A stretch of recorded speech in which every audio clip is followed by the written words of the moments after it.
یہ دیکھ کر ماجد نے نہ میں سر ہلاتے اس کی طرف دیکھا۔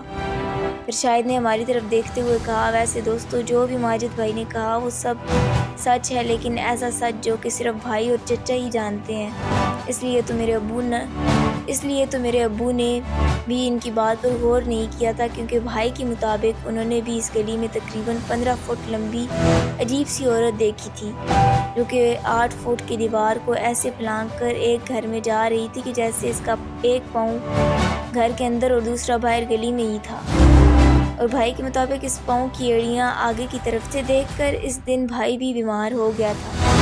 کیوں ایسا ہی ہے نا بھائی؟ یہ کہتے ہوئے شاید مسکرا کر ماجد کی طرف دیکھنے لگا، تو ماجد نے کہا، ہاں یہ بالکل سچ ہے، اسے دیکھا تھا۔ پھر اس پر کوئی یقین کرے یا نہ کرے، مجھے کسی سے جھوٹ بولنے کی ضرورت نہیں۔ یہ سنتے ہی میں نے ماجد بھائی سے کہا، تو بھائی پھر وہ پاگل لڑکی کون ہے جو ہمیں کچھ دیر دکھائی دی ہے؟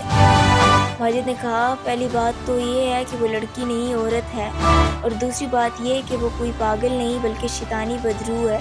درختوں پر کیوں سوتی ہے، اور اکثر میں نے اس درخت پر بیٹھ کر اسے پیشاب کرتے ہوئے دیکھا ہے۔ ایسا کام تو کوئی انسان نہیں کرتا، کوئی شیطان چیز ہی کر سکتی ہے، ورنہ انسان تو ایسا نہیں کرتے۔ ابھی ماجد یہ بات کر ہی رہے تھے کہ شاہد نے اکتاتے ہوئے کہا، اچھا بھائی اب جانے بھی دو اس بات کو، آپ کیا انہیں ڈرانے کی کوشش کر رہے ہیں؟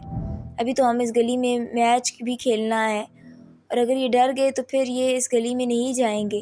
یہ سنتے ہی ماجد نے کہا، دیکھو تم لوگ وہاں پہلے بھی کھیلتے ہو، تب بھی تمہیں منع ہی کرتا ہوں، لیکن تم میری بات نہیں سنتے۔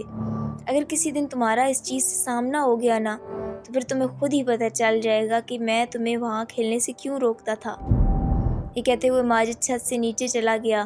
اس وقت شاہد نے سیڑھیوں کی طرف دیکھتے ہوئے کہا، ارے بھائی اگر اس چیز سے کبھی ہمارا سامنا ہو بھی گیا تو وہ چیز خود ہی پچھتائے گی کہ اس کا سامنا کن لوگوں سے ہو گیا ہے۔ یہ کہتے ہوئے شاہد ہنسنے لگا، تو میں نے شاہد سے کہا، یار وہ تیرے بڑے بھائی ہیں، تم ان سے ایسی بات کیوں کرتے ہو جبکہ وہ تو تمہارے بھلے کی بات ہی کر رہے ہیں؟ شاہد نے کہا، یار وہ بات تو ٹھیک ہے، لیکن بھائی پتہ نہیں کیوں اس گلی سے ڈرتا رہتا ہے، جبکہ ہم سارا دن اس گلی میں کھیلتے رہتے ہیں، کیونکہ نہ تو یہاں کوئی آتا جاتا ہے اور نہ ہی کسی قسم کی ٹریفک ہوتی ہے، اور یہاں یہ بھی ڈر نہیں ہوتا کہ کسی کھڑکی یا شیشہ یا پھر کسی کا بلب ٹوٹ جائے گا۔ اس لیے یہ گلی کرکٹ کے لیے ہر لحاظ سے بہتر ہے۔ اوپر سے تم بھی تو بہت بار ہمارے ساتھ یہاں کھیل چکے ہو، تمہیں کبھی ڈر لگا ہے یہاں؟ یہ سن کر میں نے نہ میں سر ہلایا، تو اتنے میں بلال نے میری طرف دیکھتے ہوئے کہا، یار مجھے یہ گلی بہت اچھی لگی ہے، بہت پرسکون ہے، ورنہ باقی گلیوں میں تو کرکٹ کم اور شکایتیں زیادہ ہوتی ہیں، ہر منٹ میں کوئی نہ کوئی گزر ہماری کرکٹ کو ڈسٹرب کر دیتا ہے۔ یہ سن کر شاہد نے ہماری طرف دیکھتے ہوئے کہا، تو کیا خیال ہے چلیں کھیلنے؟ میں نے کہا، ہاں چلو، ویسے بھی یہاں چھت پر بیٹھے بیٹھے بور ہی ہو رہے ہیں۔ اس کے بعد شاہد نے اپنے محلے سے 3 اور دوستوں کو بلا لیا، جو کہ کافی مسخرے سے لگ رہے تھے، اور ان کے نام بھی ان کی طرح ہی تھے۔ ان میں سے ایک کا نام نومی، دوسرا مٹھو اور ایک بوبی تھا، اور وہ تینوں بھی ہماری طرح ہی کرکٹ کے جنونی تھے۔ پھر ہم سب اس گلی میں کرکٹ کھیلنے لگے۔ اس دوران بار بار ہماری بال کسی نہ کسی خالی گھر میں جاتی رہی اور ہم اسے ڈھونڈ کر لے آتے۔ ہم ایسے ہی کھیلتے ہوئے انجوائے کر رہے تھے کہ اس دوران اچانک ایک بڑی سی پتنگ کہیں سے کٹ کے آئی، اور وہ اسی جھولے والے گھر میں ایک درخت پر جا کر اٹک گئی، اور اسے دیکھتے ہی ہم سبھی دوست بھاگ کر اس طرف گھس گئے اور پتنگ کو اس درخت سے اتارنے کی کوشش کرنے لگے، لیکن وہ بہت بری طرح سے اٹکی ہوئی تھی۔ تو اتنے میں بوبی نے کہا، دوستو تم لوگ مجھے پکڑ کر تھوڑا اوپر اٹھاؤ تو میں اس درخت پر آسانی سے چڑھ سکتا ہوں۔ یہ سنتے ہی شاہد نے کہا، ارے بوبی دھیان سے، کہیں پتنگ کے چکر میں ہاتھ پیر نہ تڑوا لینا۔ بوبی نے کہا، ارے ٹینشن مت لو، بس تم سب مجھے اوپر اٹھاؤ۔ کہتے ہوئے بوبی درخت کے تنے کے ساتھ کھڑا ہو گیا، تو ہم سب نے اسے پکڑ کر اوپر کی طرف کیا، تو اس نے درخت کی ایک ٹہنی کو پکڑ لیا اور اس کی مدد سے درخت پر چڑھ گیا، پھر آہستہ آہستہ سے شاخوں پر چڑھتا گیا، پتنگ کی طرف بڑھنے لگا۔ اس دوران بلال نے جھولے کی طرف دیکھا تو اس نے مجھ سے کہا، یار تم لوگ بوبی کو دیکھو، تب تک میں ذرا جھولا جھول لوں۔ یہ کہتے ہوئے وہ جھولے میں بیٹھ گیا اور آہستہ آہستہ سے جھولا جھولنے لگا۔ اس دوران ہم باقی دوست بوبی کو دیکھ رہے تھے اور مٹھو ایک کمرے کی طرف جا رہا تھا کہ اچانک ہمیں ایک خوفناک آواز سنائی دی، تو ہم سب ایک دوسرے کی طرف دیکھنے لگے۔ تو اتنے میں اوپر سے بوبی نے کہا اور اپنے سینے پر ہاتھ رکھتے ہوئے، میں تو ڈر ہی گیا تھا۔ یہ سن کر مٹھو زور زور سے ہنسنے لگا۔ اتنے میں شاہد نے کہا، ارے مٹھو، یہ آواز تو نے نکالی تھی نا؟ مٹھو نے کہا، نہیں، مجھے کیا ضرورت ہے ایسی آواز نکالنے کی۔ تو اتنے میں بلال بھی مٹھو کی طرف دیکھ کر ہنسنے لگا اور بولا، مٹھو، میں نے تمہیں آواز نکالتے ہوئے دیکھ لیا تھا۔ یہ سن کر مٹھو پھر سے زور زور سے ہنستے ہوئے کہنے لگا، ہاں یار، میں نے ہی نکالی تھی، لیکن ذرا اوپر تو دیکھو، بوبی صاحب کا ایک رنگ آ رہا تھا اور ایک جا رہا تھا۔ یہ کہنے کے بعد مٹھو نے بوبی کی طرف دیکھتے ہوئے کہا، ارے کہیں اوپر ہی تیری پینٹ گیلی نہ ہو جائے، ذرا دھیان سے بھائی۔ یہ سنتے ہی بوبی نے ہاں میں سر ہلاتے ہوئے کہا، او کمینے، تیری اس حرکت کی وجہ سے میں اوپر سے گرنے والا تھا۔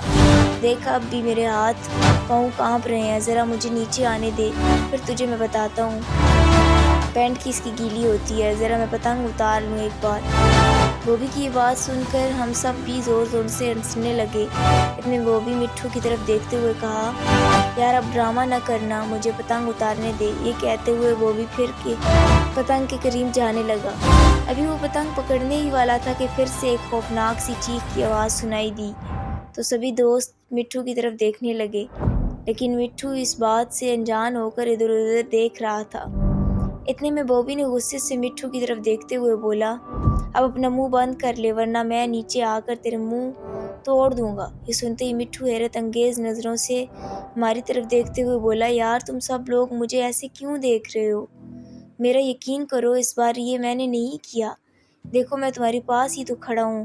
مٹھو کی یہ بات سن کر ہم سب حیران ایک دوسرے کی طرف دیکھنے لگے، لیکن ہم سمجھ نہیں پا رہے تھے کہ اگر مٹھو نے یہ نہیں کیا تو پھر وہ کس کی آواز تھی۔ ابھی ہم یہ سوچ ہی رہے تھے کہ اتنے میں اچانک بلال کا جھولا تیز تیز ہلنے لگا، جیسے کہ کوئی بلال کو تیزی سے جھولا جھلا رہا ہو، جبکہ بلال گھبراتا ہوا اپنے آگے پیچھے دیکھ رہا تھا۔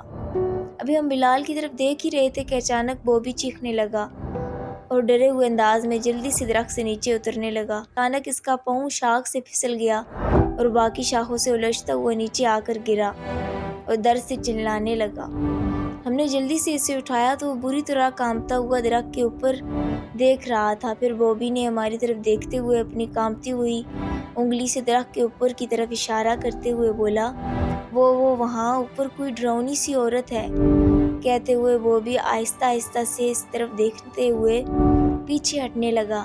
سنتے ہی ہم سب دوستوں کے اس اشارے کی جگہ پر دیکھنے لگے، لیکن ہمیں وہاں کوئی بھی دکھائی نہیں دے رہا تھا۔ پھر ہم نے واپس بوبی کی طرف دیکھا تو اس وقت بوبی کے چہرے، گردن اور بازوؤں پر بہت سی خراشیں لگی ہوئی تھیں جن سے خون بہنے لگا تھا، لیکن شاید خوش قسمتی سے اس کی ہڈیاں فریکچر نہیں ہوئی تھیں۔ اتنے میں شاہد نے بوبی سے کہا، کون ہے وہاں؟ لیکن بوبی مسلسل ڈرتے ہوئے وہاں سے پیچھے ہٹتا ہوا کہہ رہا تھا کہ وہاں کوئی ڈراؤنی سی عورت ہے، وہ ساتھ والے درخت پر بیٹھی ہوئی ہے۔ ابھی بوبی نے اتنا ہی کہا تھا کہ اچانک پھر سے خوفناک سی چیخ سنائی دی۔ اسی دوران بلال نے چیختے ہوئے کہا، یار کوئی اس جھولے کو روکو، یہ رک نہیں رہا۔ یہ سنتے ہی ہم نے بلال کی طرف دیکھا تو وہ گھبراہٹ میں ہماری طرف دیکھ رہا تھا، کیونکہ اسی وقت بلال کا جھولا بہت تیزی سے ہل رہا تھا، جس کی وجہ سے بلال اس جھولے سے اتر نہیں پا رہا تھا۔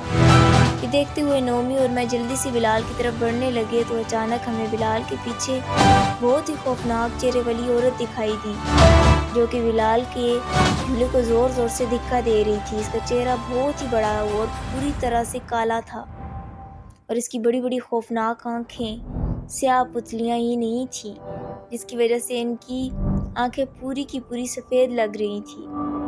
اسے دیکھتے ہی ہمیں ایک دم جھٹکا سا لگا اور ہم ڈرتے ہوئے اس جگہ رک گئے اور فوراً ہمارے رونگٹے کھڑے ہو گئے۔ ایسا محسوس ہو رہا تھا کہ جیسے ہمارے ہاتھ پیروں سے جان ہی نکل گئی ہو۔ وہ عجیب طریقے سے گراتی ہوئی بلال کو زور زور سے جھولا جھلا رہی تھی کہ اچانک بلال نے مڑ کر اپنے پیچھے دیکھا تو بلال نے ڈر کر چلتے ہوئے جھولے سے چھلانگ لگا دی، لیکن جھولا اس وقت بہت اونچا تھا تو بلال بہت بری طرح سے زمین پر آ کر گرا، جس کی وجہ سے اس کا سر زمین پر پڑے ایک پتھر سے ٹکرا گیا اور اس کا سر پھٹ گیا اور اس کے سر سے بھی بہت خون بہنے لگا۔ یہ سب دیکھتے ہوئے مٹھو اور شاہد نے جلدی سے بلال کو اٹھایا۔ پھر شاہد نے جلدی سے اپنی شرٹ اتار کر اسے بلال کے سر پر باندھ دی۔ اسی وقت وہ خوفناک عورت کہیں غائب ہو گئی۔ اس دوران میں اور نومی دوڑ کر شاہد کے پاس جا کر بلال کو دیکھنے لگے تو اتنے میں درختوں کے پتوں میں عجیب سی ہلچل سنائی دی، جس کی وجہ سے درختوں کی شاخیں تیزی سے ہلنے لگیں۔ یہ دیکھتے ہوئے بوبی نے کہا، وہ آ رہی ہے، بھاگو یہاں سے۔ یہ کہتے ہوئے وہ وہاں سے باہر بھاگ گیا تو ہم سب بھی بلال کو لے کر وہاں سے بھاگنے لگے، اور جیسے ہی بھاگ کر وہاں سے نکلنے لگے تو مجھے اپنے پیچھے دھمک کی آواز سنائی دی، تو میں نے بھاگتے ہوئے اپنے پیچھے دیکھا تو وہی خوفناک عورت زمین پر گرے بلال کا خون اپنی لمبی سے زبان سے چاٹ رہی تھی۔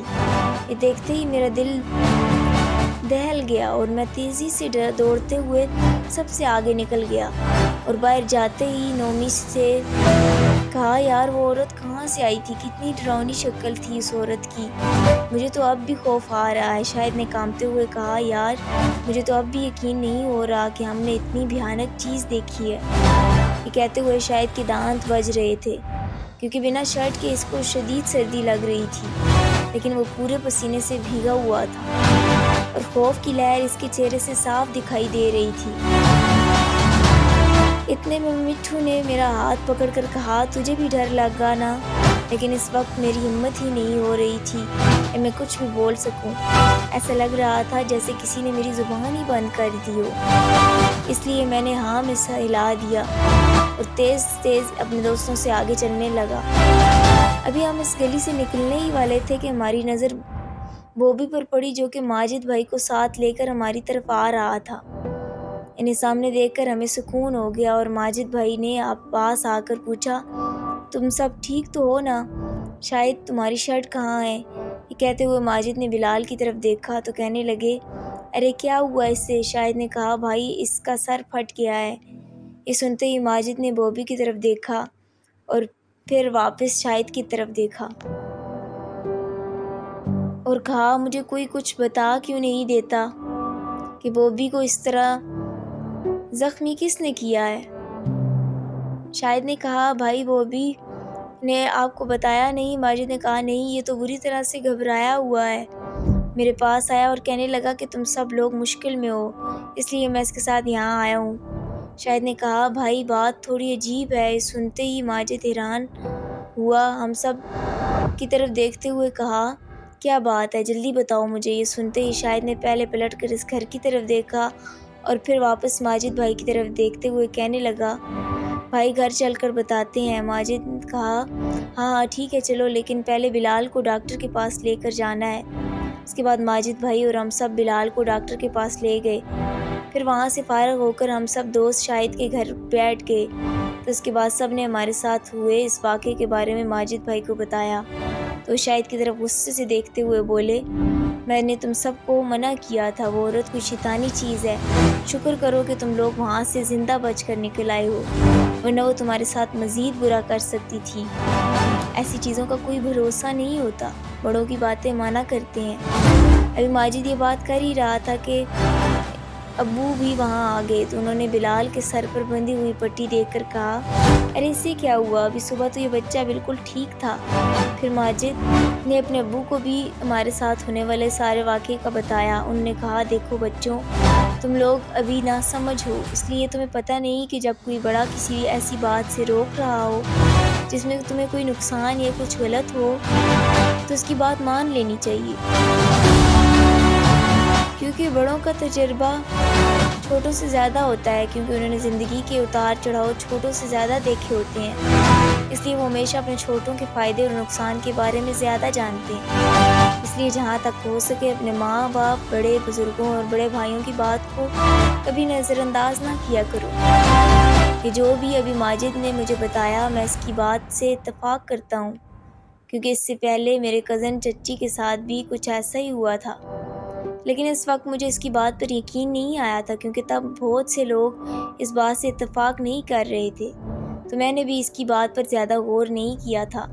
لیکن پھر ایک رات مجھے بھی اس قسم کی چیز اس بند گلی میں نظر آئی، لیکن مجھے معلوم تھا کہ میری بات پر یہاں آس پاس کے لوگوں نے یقین نہیں کرنا، اس لیے میں نے کسی سے کچھ نہیں کہا۔ لیکن میں نے ماجد کو سمجھایا تھا کہ تم خود بھی اس جگہ جانے سے پرہیز کرو اور شاہد کو بھی وہاں کھیلنے سے روکا کرو، کیونکہ میں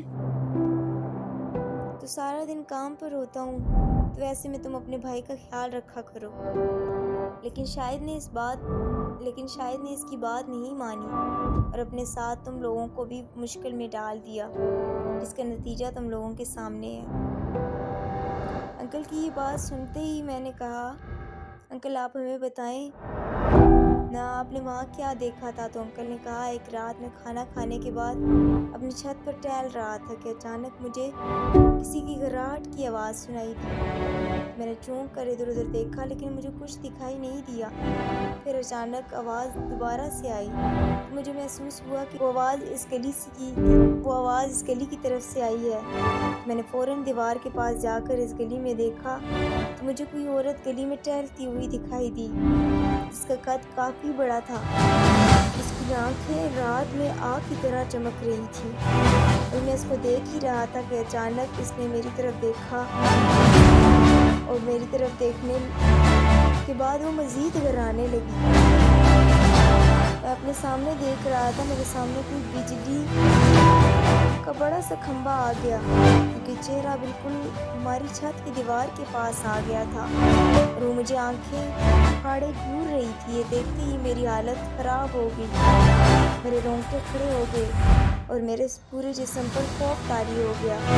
میں جلدی سے آیت الکرسی پڑھنا شروع کر دی اور بھاگ کر چھت سے نیچے آ گیا۔ اس کے بعد میں نے کبھی بھی اس کو دیکھنے کی کوشش نہیں کی، کیونکہ ضروری نہیں کہ ہر بار ہماری قسمت اچھی رہے۔ تو بچوں، آپ دوبارہ وہاں جانے کی غلطی نہیں کرنا، کہ جیسے ہی ان چیزوں کو اپنے درمیان نہیں دیکھنا چاہتے، ایسے ہی وہ چیزیں بھی ہمیں اپنے رہنے کی جگہ پر برداشت نہیں کرتی۔ تو بہتر ہے کہ ہمیں اپنی حد میں ہی رہنا چاہیے، اور جہاں ویران جگہ پر ایسی چیزوں کا بسیرا ہو وہاں سے کنارہ کشی ہی کرنی چاہیے، اور اگر اس جگہ کسی وجہ سے جانا پڑ بھی جائے تو ہمیں آیت الکرسی پڑھتے ہوئے جانا چاہیے۔ انکل کی یہ بات سنتے ہی ہم نے، جی انکل، ہم اب دوبارہ اس جگہ نہیں جائیں گے۔ اس کے بعد ہم میں سے کوئی بھی دوبارہ اس بند گلی میں کھیلنے نہیں گیا۔ واقعہ ختم۔ اگر واقعہ سنانے میں مجھ سے کوئی غلطی ہو گئی ہو تو مجھے معاف کیجیے گا۔ اللہ پاک آپ سب کو اور آپ کے گھر والوں کو ہمیشہ سلامت رکھے۔ اگر میری کہانی آپ کو پسند آئی تو پلیز میرے چینل کو سبسکرائب کریں۔ شکریہ۔